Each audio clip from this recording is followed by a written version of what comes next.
proclamations for you to sign today. Today is Leif Erikson Day. Leif Erikson was a famous Viking explorer who discovered the coast of Newfoundland over a millennium ago. This is a hugely important holiday, particularly to Scandinavian Americans who celebrate his legacy as a great explorer, as a devout Christian, and really just a fascinating individual in the history of our continent. Sweden and various other countries.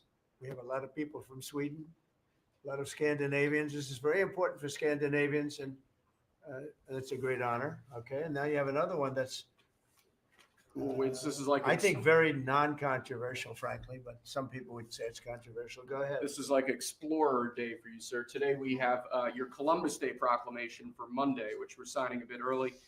Christopher Columbus, obviously, discovered the New World in 1492.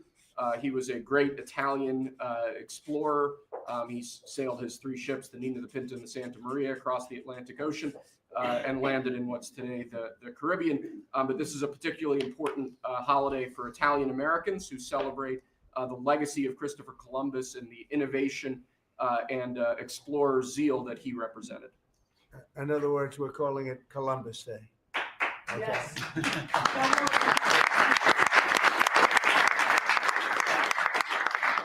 That was the press that broke out in applause.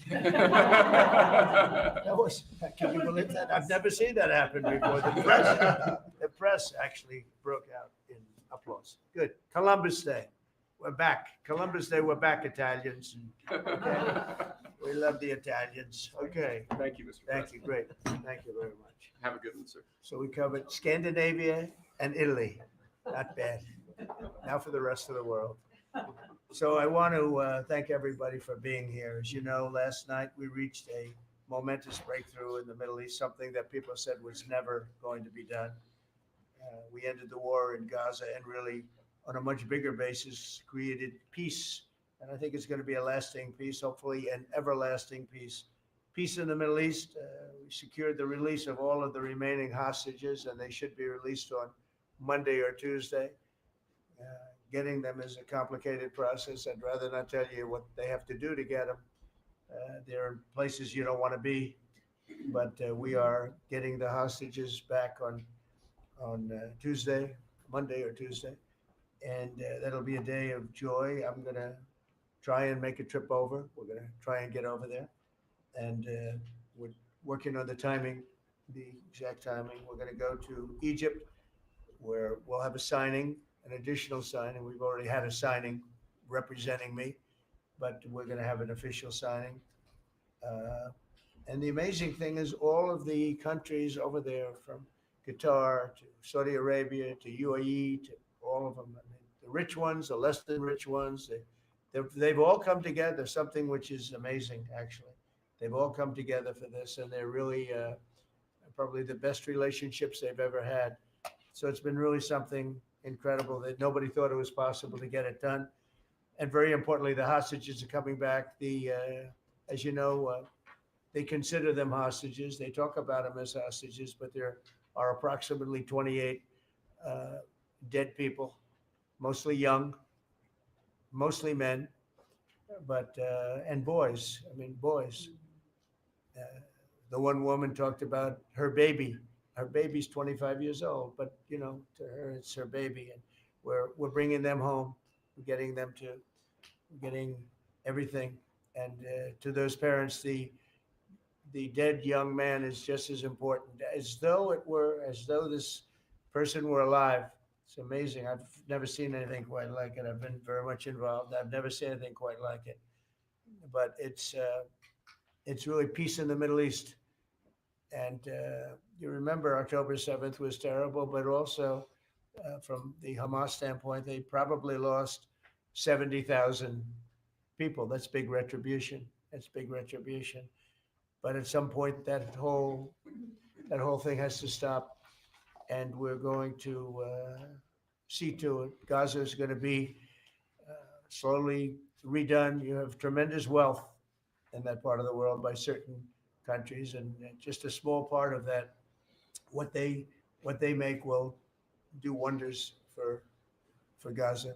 And I think you're going to see some tremendous countries stepping up and putting up a lot of money and taking care of things. But there's tremendous spirit like I haven't seen. And even the news, I won't call it fake news for this purpose because they really were very fair today, I must tell you, in all cases.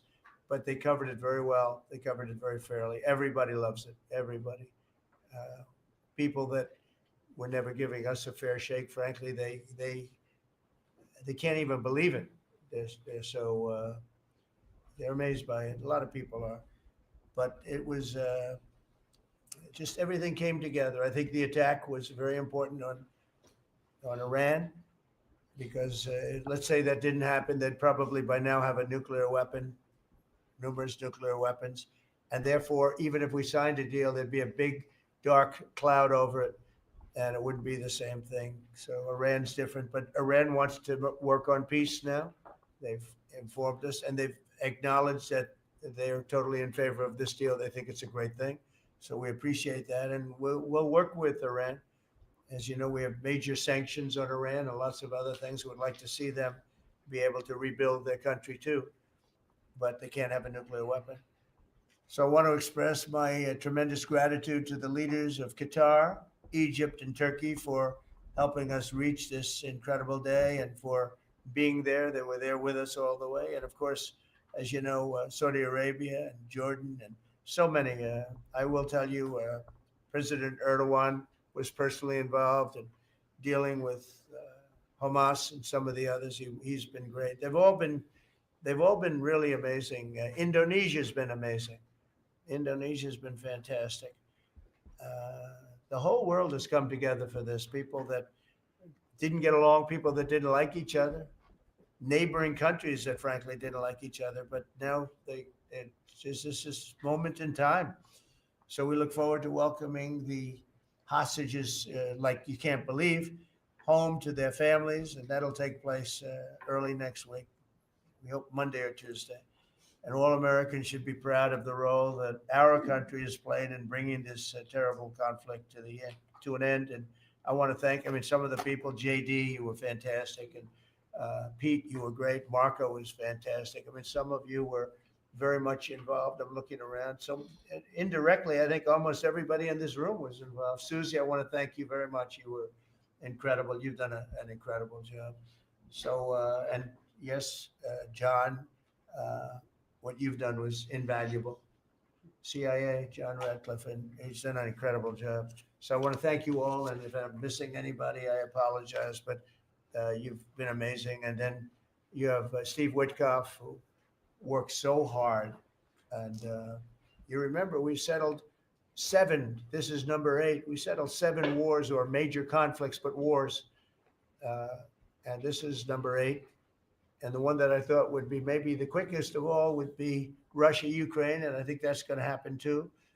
But in the meantime, they're losing about 7,000 people a week. And that seems pretty bad. They're losing mostly soldiers, young soldiers. They go out to war and they're getting killed. And while it doesn't affect us in a lot of ways, we've got a big ocean in between. You don't want to see that happen. It was a big mistake. That war should have never happened. It would have never happened if I were president.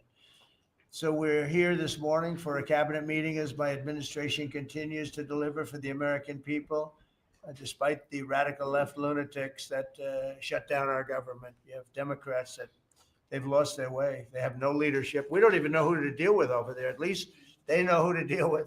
We have no idea who we're dealing with over there. It's like they have no idea what they're doing. Republicans have voted repeatedly to pass a clean, nonpartisan bill to reopen government at the same funding levels. We're not going to do anything only good for healthcare. We're really, I think, become the party of good healthcare. And they keep using healthcare as a cudgel. They want to try and get everyone thinking about healthcare. We're the ones that are saving healthcare.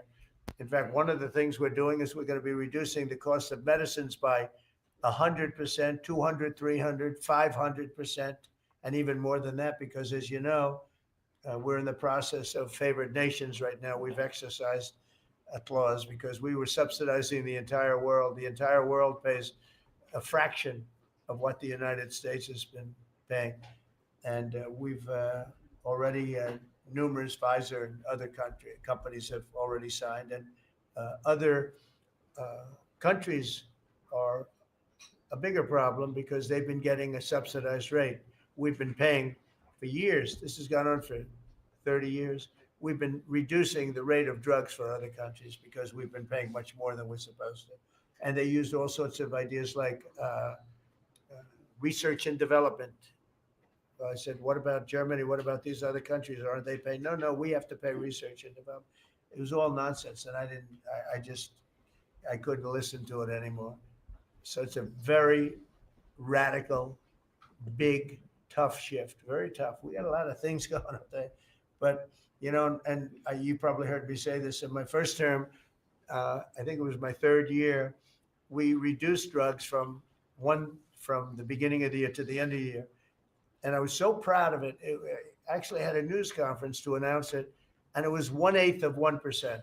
Think of that, which is barely a reduction. But it's the first time in 28 years that there was a reduction in drug prices for the year. So from the beginning to the end, it was 1/8 of 1%. And I was so proud of myself. I did something that nobody else could do.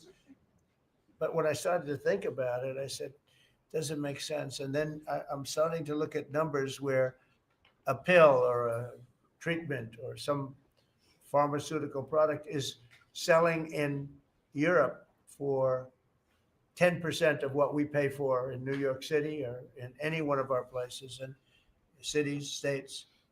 And then I see people leaving for other countries to go buy their pharmaceuticals, where they make journeys to various other countries, including Europe, where they got the best bargains of all.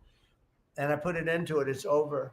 And now we're, in major, I guess, disputes, but we're winning the disputes by a lot. With the countries, a couple of countries said, we won't do this. I said, well, it's unfair that we're paying 10%. And, you're paying just a fraction of what we're paying for the same product made in the same plant. And they said, well, we're not going to do it. I said, that's okay. You don't have to do it. But I'm going to put a tariff of 9% or 7% or whatever the amount of money is.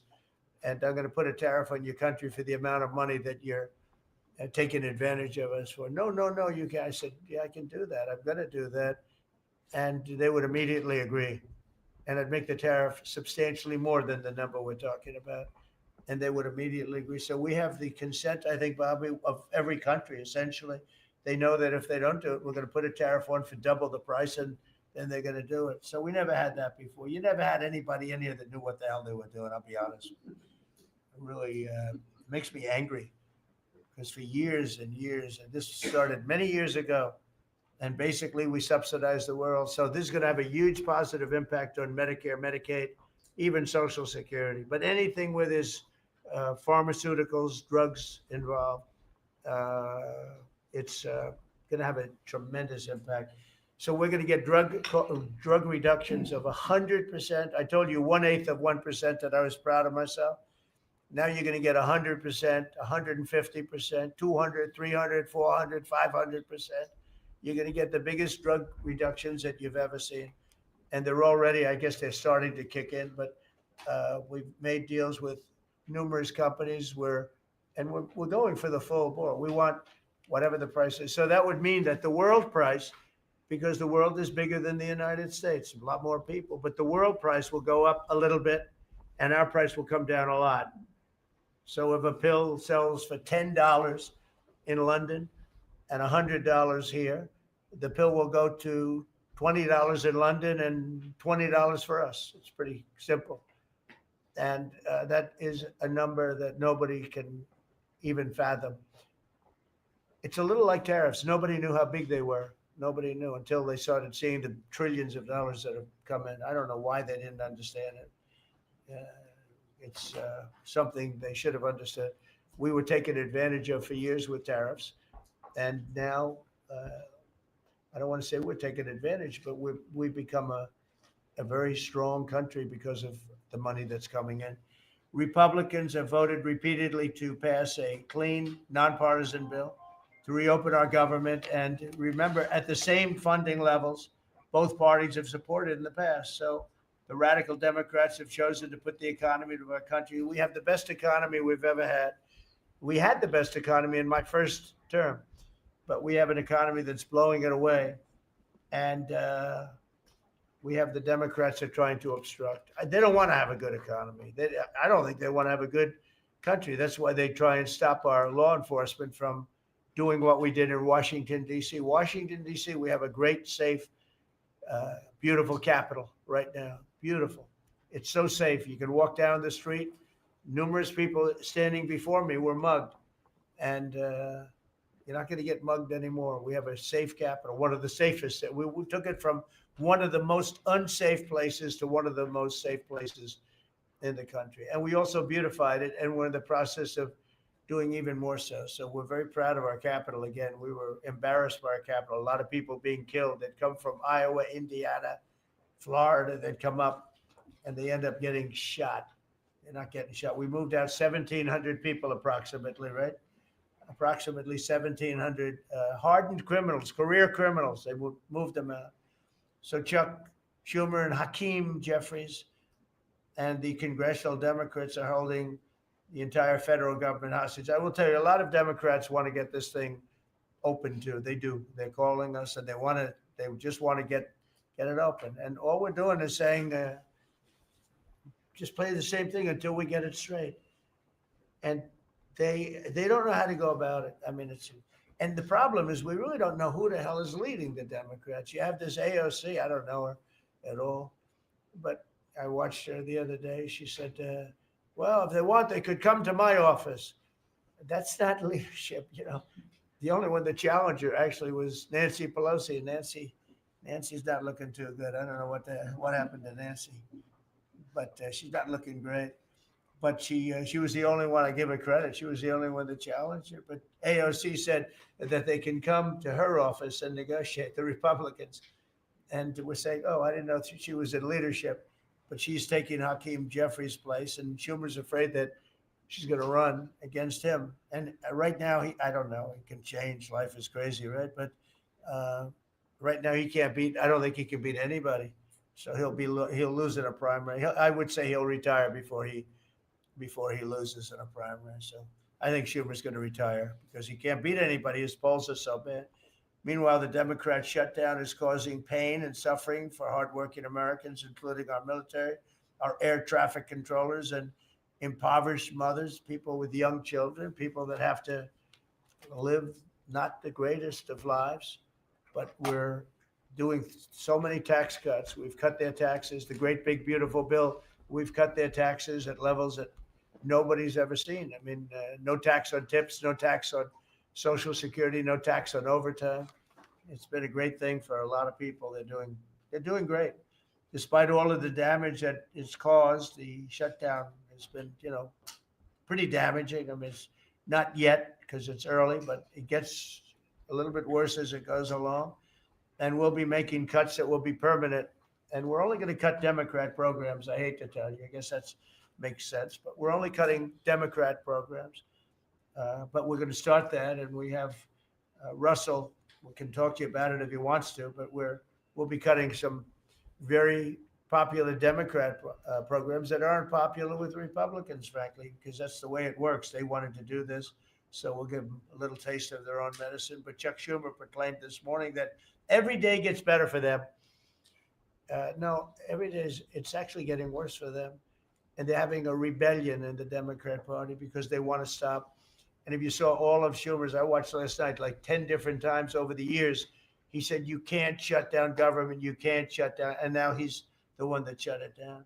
So this is a confession that he's acting not to serve the people, but to serve the partisan interests of his party. And I don't think he's serving them well because they're way down. Look, they just lost an election in a landslide. It was interesting. I watched Kamala.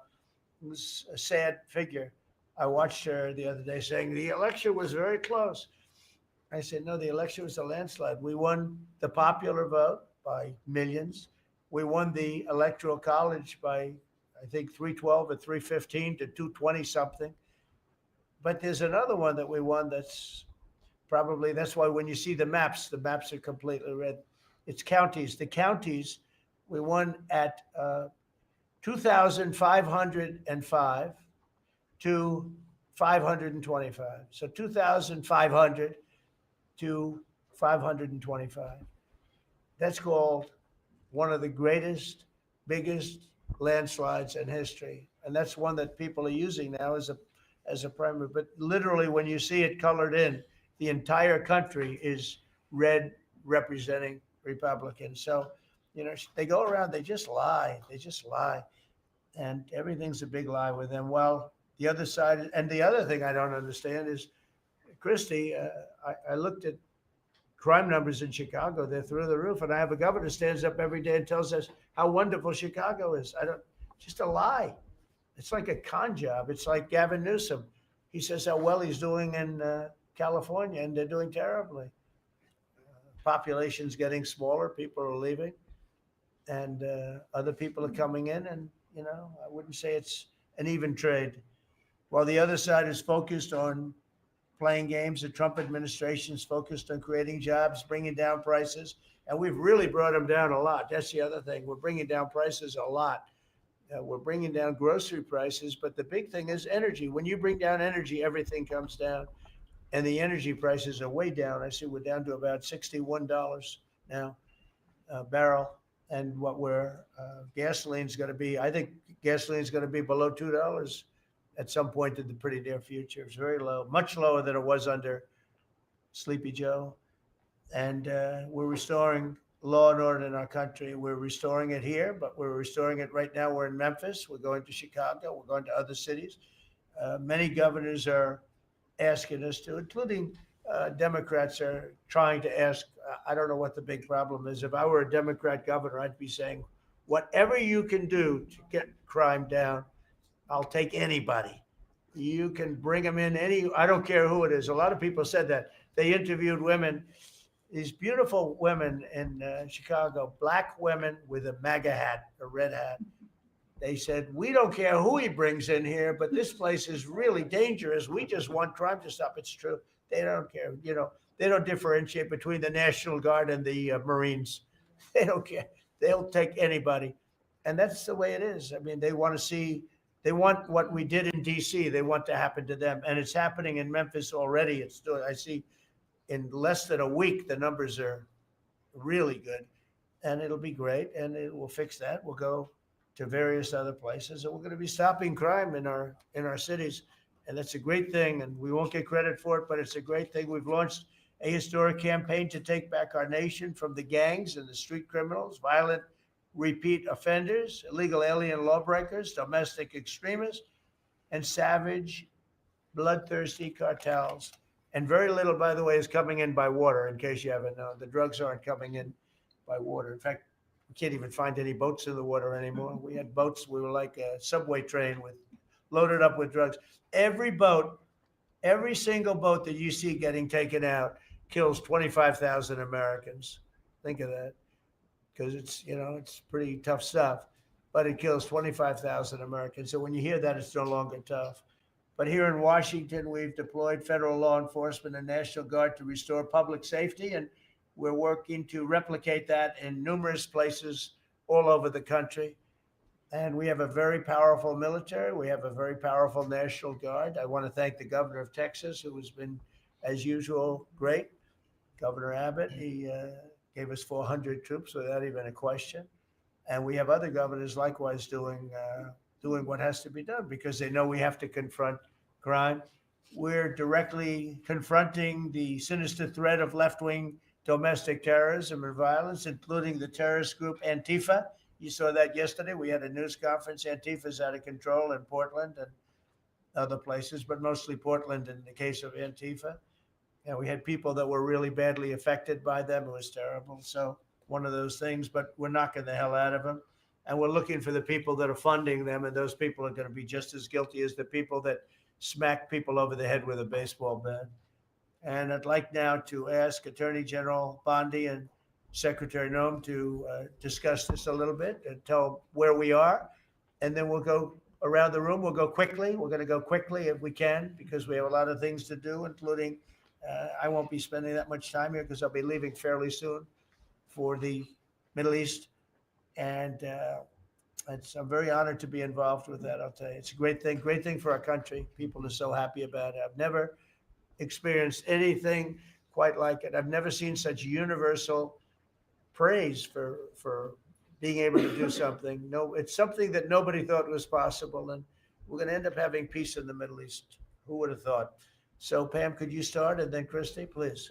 Sure, President Trump, that despite the Democrat shutdown of our government, our law enforcement officers are out there working without paychecks round the clock to keep and make America safe. Secretary Hegseth and I were recently in Memphis. We had 1,100 law enforcement officers in one room with us. The Memphis PD, they were the happiest to see us. Don't you think, Secretary Hegseth, of anyone? We had ATF, DEA, FBI, U.S. Marshals. I'm not sure if our park police were there. We had Treasury, Secretary Bessent, and of course we had Secretary Noem's Homeland Security, all working together with the Guard. They were so happy to have us there. We've been making arrests left and right. So far, we made 562 arrests and seized 144 illegal guns just in the short time we've been in Memphis. And many of these people are career criminals. And when you take them out of a place, your crime rate just goes down. These people commit crimes every single day. They're sick. And we're taking them out. In some cases, we're bringing them back to their countries where Biden allowed, with the stupid open borders that we had in our country, to come in. But they're being brought back to other places, or they're being put in jail, but they're career criminals. President Trump, last night alone, we made 91 arrests, 19 firearms off the streets, and one was a warrant for a homicide, and 4 sex offenders who had active warrants. One was a sex offender on a child. Everything we did in Memphis was worth it, in my opinion, for that one arrest. Think about that. We got a child rapist off the streets, but yet we've made 562 arrests and still going strong in Memphis. Just what we did in DC.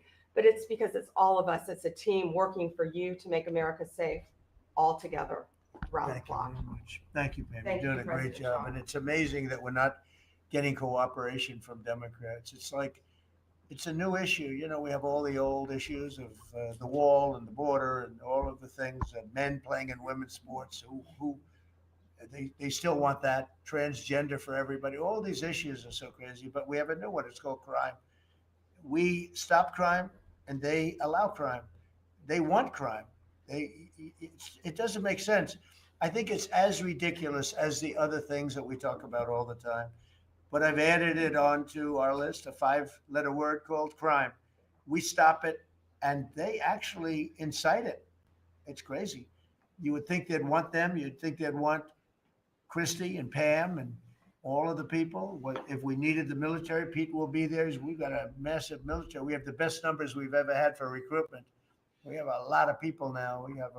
We have people that can't get into them. In a great economy, they want to be soldiers again. A year ago, they didn't want to even think about it. Same thing as with police and firemen, everything. They want to join. They're proud of our country again. Christy, go ahead, please. Well, sir, thank you for your leadership and for deploying all of government to help us keep our country safe. You have talked extensively about how threatened our ICE officers are, but all of our law enforcement out there. And we saw the shooting in Dallas at that facility. So we're hardening all of our buildings and making sure that we have more security measures, snipers on the roof, people to protect our law enforcement while they're out there on the streets. But what I'm also doing, sir, is, and with your authority, is we're purchasing more buildings in Chicago to operate out of. We're going to not back off. In fact, we're doubling down and we're going to be in more parts of Chicago in response to the people there. And then I was there a few days ago and looked at some facilities that we can deploy more law enforcement out of, because what they're trying to do with these riots and violence is distract us and keep us from going after those murderers and rapists that are out in the streets. And then I was in Portland, went out and back on Tuesday and met with the governor, met with the mayor, met with the chief of police and the superintendent of the highway patrol. They're all lying and disingenuous and dishonest people, because as soon as you leave the room, then they make the exact opposite response. So we're looking at new facilities to purchase. They're in Portland too, and we're going to double down. And I told them if they didn't meet our demands for safety and security, on the streets and work with us, then we were going to bring in more federal law enforcement. So I want to thank Pete and the Department of War for all their help. They've been fantastic. But while we fight litigation and work with Pam on that, we're going to send more of our resources and men and women out there to keep everybody safe. So no worries. What we see in DC and what we see in Memphis for benefits for people in the safety and security, we'll see that in Chicago and And Portland. the numbers in Memphis, it's only a week, but the numbers have been amazing, I understand. Exactly right. The crime numbers are way down. Fantastic. And it shows what a partnership can be between local law enforcement and the federal government. And if we have to do it the hard way in Portland and Chicago, we will. But the people demand the safety. My lawyers are in court right now as we speak for you, arguing in Chicago and Portland to keep them safe, to bring in the guard. The government doesn't want it there, but we do. We're going to keep their citizens safe, thanks to The you. people want it. I don't understand the politics of it. I don't understand why a Pritzker is trying to protect people that are really bad They're people. more scared of the anarchists that are on the street and the politics of it than they are of doing the right thing. I think they're afraid. Yeah, I think yeah, they're threatened. They don't tell us, but I think Pritzker's threatened by people. There's no other reason that this could be possible, that they don't want to have a safe Chicago. And we can solve the problem very quickly. And we're doing that anyway, regardless of if he doesn't want it or if he does want it, we're doing it anyway. So make sure. I asked the mayor that himself. He said that Portland was perfectly safe, a beautiful city, no problems. And I said, well, why did you clear the streets for me today then and build out a 4-block radius to make sure I could get in and out of here? And these people on the street screaming death to ICE. There's graffiti that says Molotovs melt ICE. We have the guillotines. We're going to use them. The things Portland's that almost different. It's like anarchists. it really is. You know, it's really different than a lot of the others. This is a sick situation, but those are anarchists. Those are people that want to overthrow government. They're really degenerates. And we're finding out who is supplying all of those beautiful signs and everything Well, else. Scott's been fantastic. His team finding the financial networks is great. That's what gives everybody. Scott will do that. That's easy for Scott. Right. We got a great team, sir. That's good. How about we go to Marco? You could talk a little bit about what's going on and Well, go ahead. yeah, Mr. President, I don't know if one day perhaps the entire story will be told about the events of yesterday, but suffice it to say, it's not an exaggeration that none of it would have been possible without the President of the United States being involved.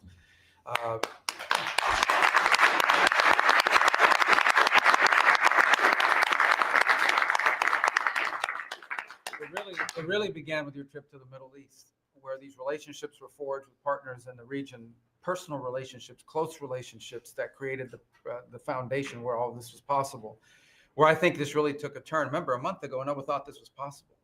Where it really took a turn about a month ago, less than a couple of weeks ago, is when we were at the United Nations and you convened an historic meeting, not simply of Arab countries, but of Muslim majority countries from around the world, including Indonesia was there, Pakistan was there, and created this coalition behind this plan. Then on that following Monday, you met with the Prime Minister of Israel here, and that plan was presented. And then, of course, our great negotiating team followed up on it. In the interim, again, perhaps the stories will be told, perhaps they will never be told. The president had some extraordinary phone calls and meetings that required a high degree of intensity and commitment and made this happen. And I think what's important to understand is that yesterday what happened was really a human story. There's a geopolitical aspect to it. There's no doubt about it. It creates the conditions for Gaza to one day be a normal place again and people to have a better life and Israelis to be safe. But yesterday was a human story. And because of the work you put in, and honestly, not only is there no other leader in the world that could have put this together, Mr. President, but frankly, I don't know of any American president in the modern era that could have made this possible because of the actions you have taken unrelated to this and because of who you are and what you've done and how you're viewed. And this weekend, because of that, at some point very soon, we are going to see 20 living human beings emerge from the darkness into the light for the first time in 2 years. And that is because not only were you used the credibility and the power and the prestige of this office and the relationships you created, and you committed yourself to making it happen. And I think it will go down as a historic moment in the history of our country and something our country should be very proud of, that we have a president that's committed to not just peace, but to the human aspect of reuniting these families. My last point on this is just a couple days ago, Secretary Lutnick hosted us all, many of us, at the Kennedy Center. And we had these families, we've interacted with them for so many years, for 2 years now. And the stories are heartbreaking, both whose families are alive and those who are deceased as well, who want their relatives back so that they can complete the process of grieving. And it was, we had all hoped that perhaps that was the day that we would have an announcement for them on the anniversary of the 7th. But I know you were able to speak to some of those families last night. And I just hope the whole nation understands how incredibly proud they should be of their president and of their country for the role that they've played. And I don't want to let this moment pass, Mr. President, without also noting the incredible work of Steve Witkoff and Jared Kushner. They're an incredible team working together, facing some substantial impediments to even being there this weekend and doing it. Let me just leave it at that. And they've done a great job on your behalf, Mr. President. They deserve a tremendous amount of credit. But thank you for what you've done for the world. Thank you very much, Marco. I appreciate it. I think because we have a very busy day with all that's going on, what we'll do is maybe just a few of you raise your hand if you'd like to say something that don't talk too long. But he's doing such a great job. So good that he could talk all day. That's the problem, right? But go ahead. And what we'll do is just take a few hands and then we'll go back to getting peace done. Okay? We'll go a little bit quicker. We'll take a few questions from the press. Go ahead, please. President Trump, I just want to double down on what Marco was sharing. It's such a remarkable accomplishment. Agree that no other president could have done this, but what set the groundwork for you able to do that? When you took office on January 20th, you made a 180-degree turn in our military strength with Pete's leadership. You were the master class in peace through strength. So militarily, we've completely turned around. We've demonstrated that through execution against Iran and others, that we have force. We want to end wars, but we'll use power if we have to. And then secondarily, peace through strength is also the prosperity, having the strongest economy and being willing to wield the power of a tariff in addition to the military power to reorder the globe. Those two things that you're standing on, both economic power and military power, allowed these negotiations to go forward. And I think as you've described the importance of these economic negotiations and all the trade deals, but that also begins with another 180-degree turn, and that was the 180-degree turn on energy. You have used energy diplomacy to bring prosperity to the American people, and you've used it to bring peace abroad. The combination of those three things have been remarkable, and now we're seeing the remarkable result. And we got one more that I know you want to end with Russia and Ukraine. Energy is going to play a key role in that. And now with this historic agreement, we're in a position working with the Middle East to also end the Russian-Ukraine conflict. So again, congratulations. Thank you very much, Doug. I appreciate it. Maybe I'll go to you for a second. You can just cap out what he said about the military, how well we're doing and how big it is and how strong it is. Mr. President, you're exactly right. At the War Department, you don't get peace without strength. And our job is to be the strength part of the equation and deliver that when necessary, as you demonstrated with your order of Midnight Hammer. The entire world saw. And I just want to echo what Marco said. It is a personal honor to be able to witness the way you lead and negotiate. I wish people had a full understanding of what that looks like, that historic nature. A lot of us vets, the Vice President, Tulsi, Lee, Doug, probably after decades of war and the chaos that was unleashed through reckless and foolish American policies, never thought this kind of peace would be possible. Yet with your strength, with your ability to wield trade negotiations, personal relationships, to open up that opportunity is truly historic on the world stage. And it creates a whole number of other cascading effects. And watching Marco and the Vice President and Steve and Jared, the CIA director, everybody come together to make it happen. You've formed a phenomenal team, Mr. President. And at the War Department, our job is to make sure if and when there's question about American commitment, the whole world knows we've got the biggest, strongest, most lethal, and most ready War Department in the world, which is true, which is why we saw record recruitment in 2025, Mr. President. The first 2 weeks of 2026 already blows that out. FY 2026 already blows it out of the water. In fact, reenlistment has already met its year-long goal in the Marine Corps in 2026. In 2 weeks. Okay. You can't, there's no other way to create that kind of love and enthusiasm than with your leadership, sir. And it is an honor to work with Pam and with Christy and the cities across the country to make sure American citizens and law enforcement are protected with our National Guard. But that's a core mission. And last thing, Mr. President, on the southwest border, the first group that rotated in to lock down that border to 0 crossings is now rotating out.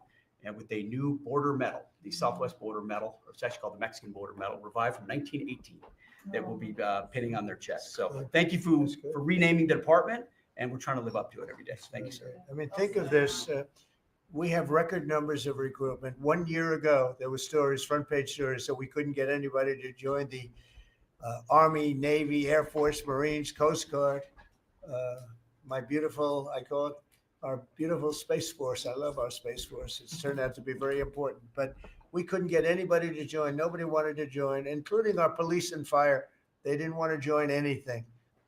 Recruitment was embarrassing. We couldn't get anybody.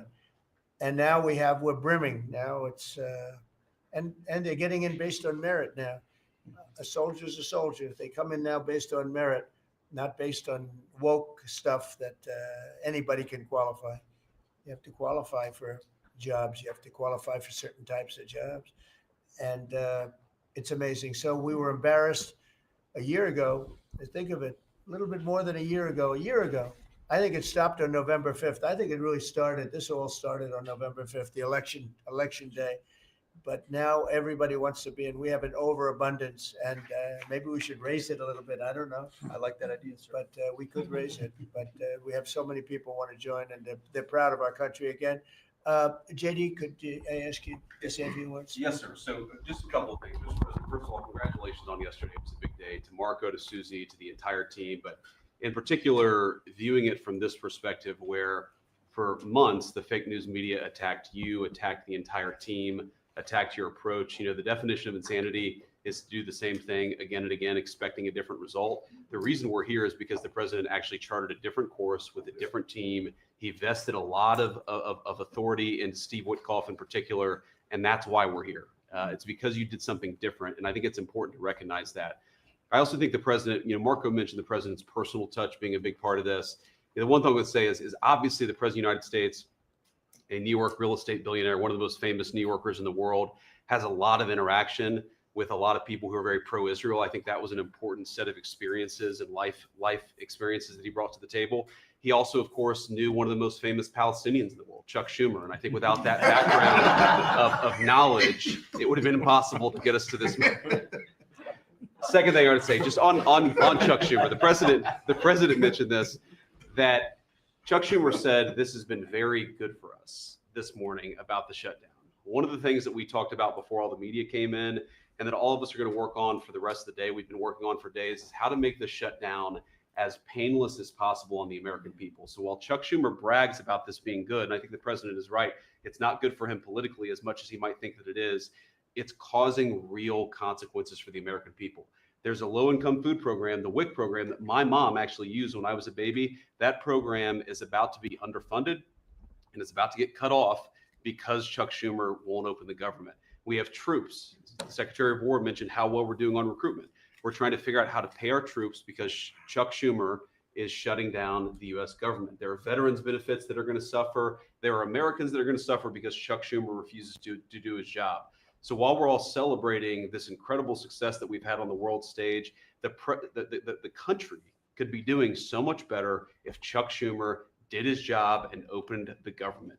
Every single Republican, except for Rand Paul, has voted to open the government. A few moderate Democrats, to their credit, have voted with us to open the government. We just need 5 more Democrats to come to their senses and let the people's government serve the American people. I hope that they'll do that. Thank you very much. Chris, please. Yeah, to follow up on that point, Mr. President, the Democrat or Schumer shutdown did not begin 8 or 9 days ago. It began 8 or 9 months ago with your inauguration. For the first time in American history, every Senate confirmed appointee who are our deputies to run our department, every one of them has been filibustered. One of the critical parts of my department is the National Nuclear Security Administration. It maintains, manufactures our nuclear weapons and our engines for nuclear submarines and nuclear aircraft carriers. We are a key supplier to Secretary of War Pete Hegseth. They filibustered, the Democrats filibustered the leader, the administrator of the National Nuclear Security Administration, would not let him come into my department until the Republicans 2 weeks ago changed the Senate rules so they could confirm him and we could have a leader. They filibustered the leadership. Now they're filibustering the funding. In the next 6-7 days, we're going to run out of funding, and the retooling of our nuclear stockpile, the ultimate guarantor of our sovereignty, is going to be underfunded, and we're going to have to slow down and creep to a crawl these efforts. Just incredibly irresponsible for Schumer to worry about his own reelection and not the 340 million Americans that count on the efforts of our military and all of our departments. It's truly offensive, and we need to bring it to an end as soon as possible. Let's open the government back up. And you're doing a great job. Thank you very much. Bobby, did you want to say something? You got a lot of things happening. A lot of very positive things, actually. Mr. President, I'm glad you're getting bipartisan accolades on the Mideast peace agreement. You should also get bipartisan accolades on the MFN agreement. It is an historic agreement that's going to benefit every hardworking American. It's going to lower the price of drugs for every American. By the time this administration is over, we will have 95% of the drugs in this country will be the lowest price in the world. It immediately begins to affect Medicaid, Medicare, Social Security, the other government programs. I remember when I went through the confirmation process, and the principal preoccupation of the Democrats during that process was whether I would continue the IRA negotiations on drugs. The Democrats negotiated 10 drugs. I'm supposed to negotiate every year 15. The 10 that they negotiated, they claimed to get a 22% reduction, but it was a lie. It was 22% under the list price, which was actually higher than the price we were getting. Medicaid, Medicare ended up paying more for those drugs than they were paying beforehand. They only got a benefit on one drug. One was tied. 8 of them were lower. So they should be applauding what we're doing now. We're doing something that every administration, Democrat and Republican, has been saying that it was going to do for decades, and you got it done because you understood the power of the tariffs. That we had leverage over these companies. And you did it in a way which you asked us to do, to negotiate in a way that was not going to stifle innovation, that was going to make sure that those companies could bring their production home, and they are doing that. And it was a profound success. It will affect every American for 100 years. And you should be getting bipartisan accolades on that. I'll say one other thing about Tylenol, only because of this. This morning before I came in here, somebody showed me a TikTok video of a pregnant woman at 8 months pregnant. She is an associate professor at the Columbia Medical School. And she is saying F Trump and gobbling Tylenol with her baby in her placenta. And the level of Trump derangement syndrome has now left political landscapes, and it is now in the realm of pathology.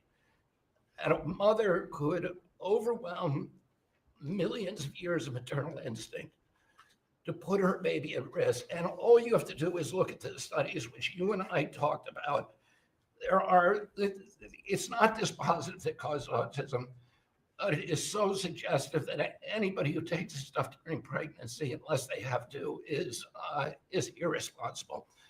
There are 15 rodent studies. Every one of them shows if you give it to the mother, the babies, and particularly the male babies, have profound neurological and behavioral changes. There is a study from Johns Hopkins on cord blood where they divided women into 3 categories: those who had the least acetaminophen in their cord blood, and those who had the most. The ones with the most had 3.6 times the rate of autism in their children.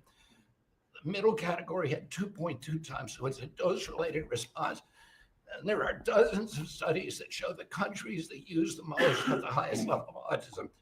Cuba has the lowest level in the world of acetaminophen use, and it has the lowest autism rate in the world. So this is not dispositive. It is not proof. We're doing the studies to make the proof. But in the meantime, the precautionary principle should apply. And any mother who is taking this stuff during pregnancy just to get back at Donald Trump is doing something that is pathological.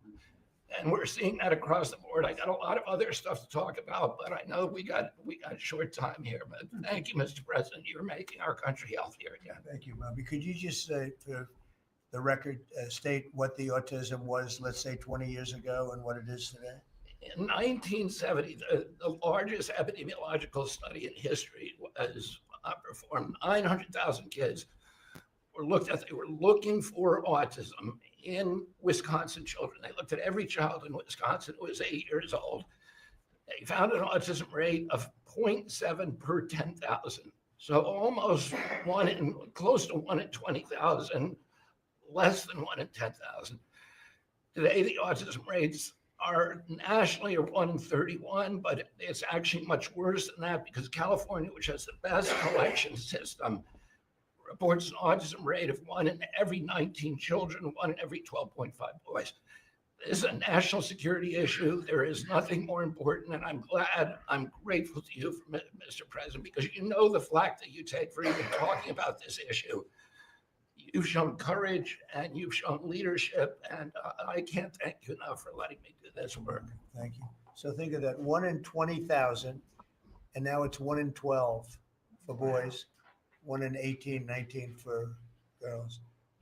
So obviously there's something that's artificially, I think, induced, something, whether it's the vaccines in terms of these massive vaccines that are twice the size of a jar like that, of a glass of water like that, I mean, into a baby's body.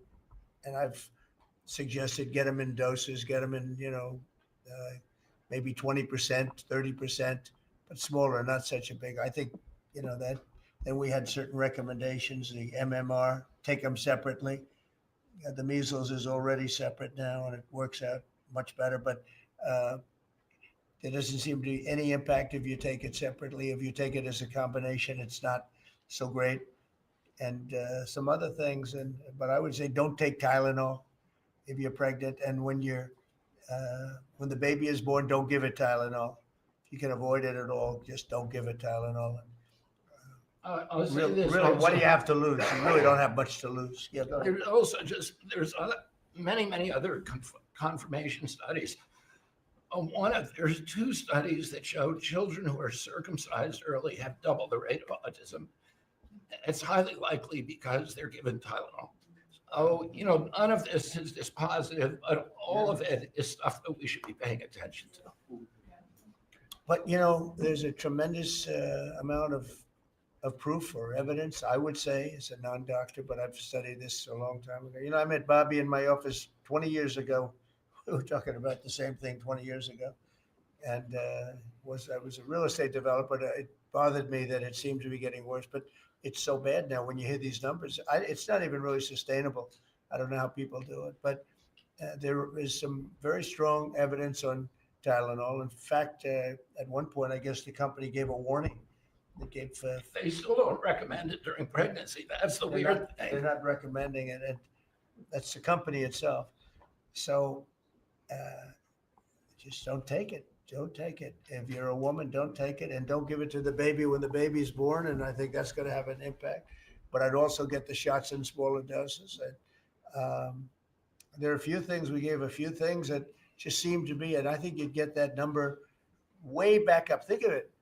You have 1 in 20,000, and now it's not even believable when you think the 20,000 drops to 12 children.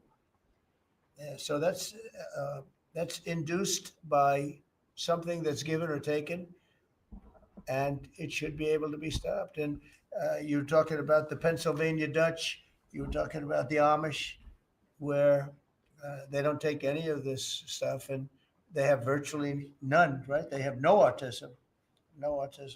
So we're doing something very bad. Somebody's been given some bad things. Other countries, by the way, we have, I think, one we have 82 vaccines that we give simultaneously. And I'm a vaccine believer, by the way. I believe in the polio vaccine. I believe in a lot of vaccines. But when you give 82 vaccines and a shot to a little baby that hasn't even formed yet, it's a lot of vaccines. And in Japan, they give a much smaller number. In Germany, they give a much smaller, like 28 vaccines. That's a lot too, but 28 is a lot different than 82. So, but I would say on the Tylenol, don't take it, and that will be. I think it's going to be a big factor. I think it'll be a very good result, and I hope we're going to be able to see that result in the not too distant future. Because certainly, people have heard us loud and clear. That's why I bring it up again. That's why I asked you to talk about it, because this is a horrible thing, and if you don't take it, I mean, you have to tough it through sometimes. There are other things you can do, but you have to tough it out. It's easy for me to say, but I think you're going to see numbers that will be it'll be so significantly improved, and maybe fully improved. I mean, there's something there. There's something going on, and we have to address it. And so I'm addressing it the best I can as a non-doctor, but I'm a man of common sense. Okay, any other questions? I'd like to comment on Yeah, the please. report. Mr. President, a lot of people are calling to give you the Nobel Peace Prize after this peace deal that you managed to achieve in the Middle East. First of all, your opinion on that, and I was wondering about your trip to the Middle East, if you can tell us if you were considering to speak at the Knesset, at the Israeli parliament. Well, they asked me to speak at the Knesset, and I've agreed to. If they would like me to, I will do it. It's the first time a president has ever done that, so that makes it very interesting, right? Yeah. But yeah, so I will do it if they want me to. They have asked me to do that. Thank you. Families of hostages are out in the streets in Israel dancing and crying tears They're of all joy. dancing in the streets right now. They're dancing in the streets. They're so happy. Everybody's happy. They're dancing in the streets of Arab countries, Muslim countries. I've never seen anything like it. Everybody is happy. It's been really amazing. Thank you. President Trump, on the international peacekeeping force that's going to be deployed to Gaza soon, do you expect that Pakistan, Turkey, other countries to contribute forces? Has that become firmed up? And also, the shutdown, it seems like in the House, there's a majority support for a temporary extension of the Obamacare subsidies, perhaps minus the funds for illegal immigrants. Is that how you see the deal to end the shutdown happening? Well, I see the deal just getting extended as we continue to talk, but we're willing to pay because we're paying. It's very simple. We're paying. And the Democrats are the ones that caused this problem. And it's a big problem for them. They have a lot of break in their ranks. But so I see that, I think that'll get worked out. But we want to get back before we do this. We don't want to have a gun held to our head. We don't like that. And the public doesn't like it either. So we want to get back. And I think it's going to work out. I think it's going to work out very well. It's something that shouldn't have happened. This was supposed to take place before the election. This was supposed to take place on September 28th before the election. We shouldn't even be talking about this right now. This is actually something that shouldn't have even happened. Yeah, please. Mr. President, looking ahead, what guarantees Hamas disarms and that Israel doesn't resume bombing once the hostages? Well, the first thing we're doing is getting our hostages back. Okay. And that's what people wanted more than anything else. They wanted these hostages back that have lived in hell like nobody has ever even dreamt possible. And after that, we'll see. But they've agreed to things, and I think it's going to move along pretty well. But what is phase two? Well, I'm not going to talk about that because you sort of know what phase two is, but there will be disarming, there will be pullbacks, there will be a lot of things that are happening. I gave you a whole list of 22 different things that will take place. And I think it'll take place, and I think you're going to end up with peace in the Middle East. But we have to get our hostages back. And we weren't going to do it at the end. We're going to do it at the beginning. We said we want them at the beginning. We're not doing it. We got the hostages back. We did as a group with Steve and Jared and Marco and me and all of us. We got the hostages back. We got many of them back. Many, unfortunately, were dead. But we got many back that are now living with their families, with their parents in many cases, and with their husbands, families, wives. Many of them, they celebrate all over. They're the ones that are celebrating the loudest. They're all over. There were a lot of them that we got out. But the last 20, and I always said the last ones are going to be the most difficult, but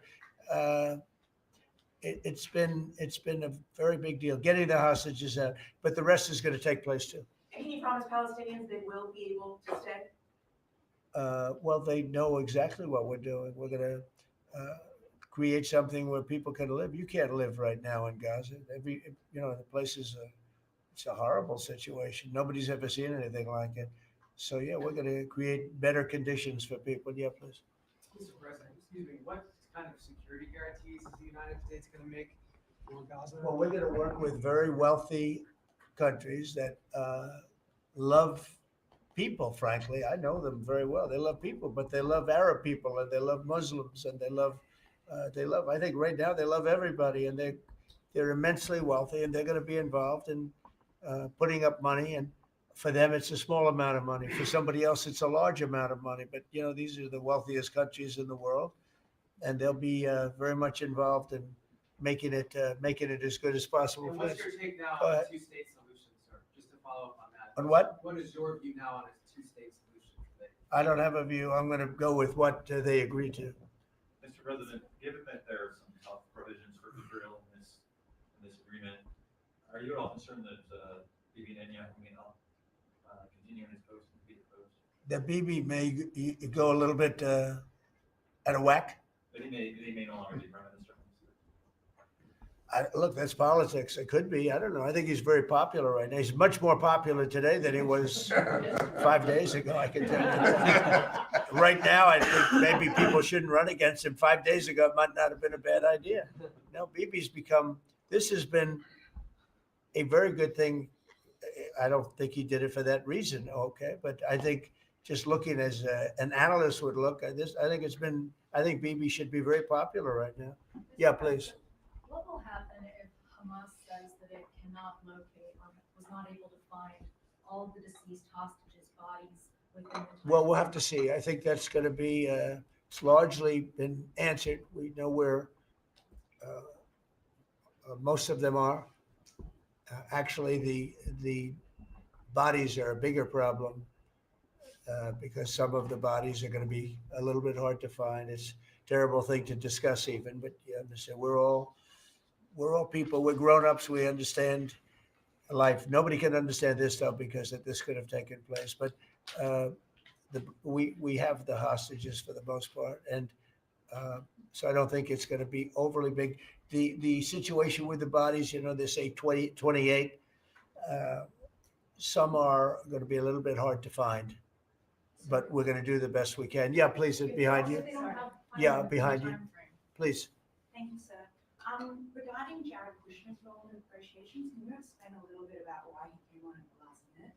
And then in regards to the WIC program that the Vice President mentioned, do you know when the funding that you promised through the tariff revenue will actually go through to communities? Because there's reports that WIC providers are actually setting close down today. Well, okay, let me just answer the Jared. So Jared's a very smart guy. He did the Abraham Accords. As some people say, the Abraham Accords, which I love the way that sounds. But he did the Abraham Accords. It was a great thing. 4 big countries joined. If I were president, if the election would have been a correct election, which it wasn't, you'd have every country in there. Maybe even Iran would have been in there, frankly. But you'd have every country in. Now, by the way, that's going to be filled up rather quickly. People want to join the Abraham Accords. And I put Jared there because he's a very smart person, and he knows the region, knows the people, knows a lot of the players. And the combination of him and Steve Witkoff and Marco and Cooper, who is, as I hear, has been fantastic, and others that were involved. JD was very much involved. I mean, we had a very smart group of people working. We had a lot of different players, different countries, and very diverse countries, very different from each other. They had certain things in common, but they had a lot of things, mostly things that were not at all common to their countries. So we had a very smart group of people. These are high IQ people. Okay, I talk about how many low IQ people we have in our government. We got some real low ones, but some shockingly low.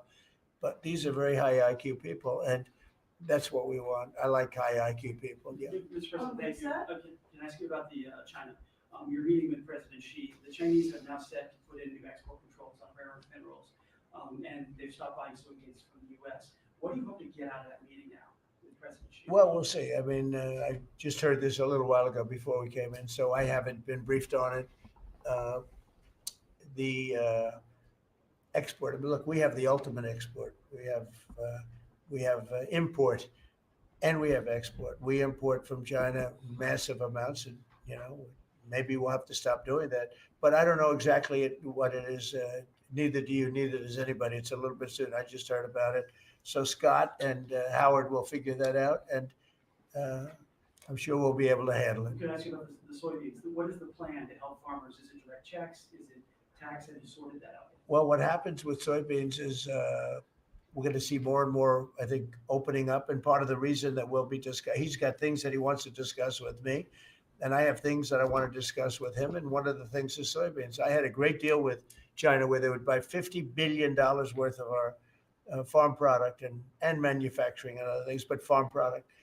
And it was going along well. Then when the election turned out to be a rigged election and we had the wrong guy get in there, he didn't do anything about it. I used to call up President Xi every 2 weeks, or I'd call up people in China, say, you got to keep going. You're not buying the amount that you agreed to. And this went on for, ever since we signed the agreement. It was a great agreement.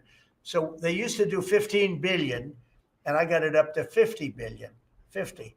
And it was great. Then when Biden got in, they just never adhered to the agreement, and nobody in Biden's group, as you can imagine, did anything about it. So it just sat there for 4 years, and they didn't adhere to the agreement. And we, it's hard to go back after 4 years of nobody calling them. But I used to call them every 2 weeks. I'd say, you're a little low, or I appreciate it. Oftentimes I'd say, thank you very much. You are totally adhering to the agreement. But we had an agreement. They would buy $50 billion worth of our product, mostly farm product. And the farm, remember I said to the farmers, buy larger tractors and more land. And that's exactly what happened. They did well. But we do suffer. I'd like you to discuss that maybe for a second, Brooke, very quickly, by the way. Yes. But would you just talk about how Biden let us down? Biden, every single thing, every problem the farmer has is because Biden didn't do anything for 4 years. Go ahead. No, I think that's right. This president has been unequivocal in his support of the farmers. First of all, in term one, we worked on it so hard and opened up markets, but especially this term. But here's what everyone has to understand. The farm economy is in a very uncertain time, but that isn't because of the current trade negotiations, although certainly the China part is part of that. But we inherited a slew of issues. First of all, as the president said, when we left Trump 1, we had an agriculture trade surplus. When we came back for Trump 2, it was a $50 billion ag deficit. That isn't everything. That's just agriculture. The second part is the cost of inputs for our farmers increased on average between 30 and 38%. But that includes fertilizer. It includes fuel. It includes interest rates. It includes labor. All of this came about under Joe Biden, a 47% increase in the cost of labor that now Secretary Chavez-Durimer and Noam and I are working on. Fuel is coming down. Thank you. Interest rates, thankfully, are coming down. A 73% increase in interest rates for our farmers. They couldn't get loans to make sure that they could move forward. So that's all really, really important. And I think we have to realize what the president's commitment is this, that we are moving into an era of rural prosperity, of a golden age for our farmers in rural America. The trade renegotiations and the trade realignment that Jameson and Scott and Howard have led with the president's leadership is unlike anything that's happened in the history of our country. And those that will benefit the most are the original Americans, our farmers and our ranchers. The president has committed, if we need a bridge, he has talked about that to get us from the Biden years to the new Trump era. That's what we're working on every day. We've got to get the government reopened so that we can move forward on that. And once we do, we'll be able to move out a significant program to help our farmers. Long term, we have to change this hamster wheel of government. We've got to ensure that the farmers have the market to sell, and it's a national security issue and onshoring a lot of the food as well. So, sir, thank you. Thank you. Thank you, everybody. I think that's enough. Thank you, Fred. Thank you, Fred. Let's go. Thank you. The country is doing very well. Thank you very much, everybody. Thank you, Fred.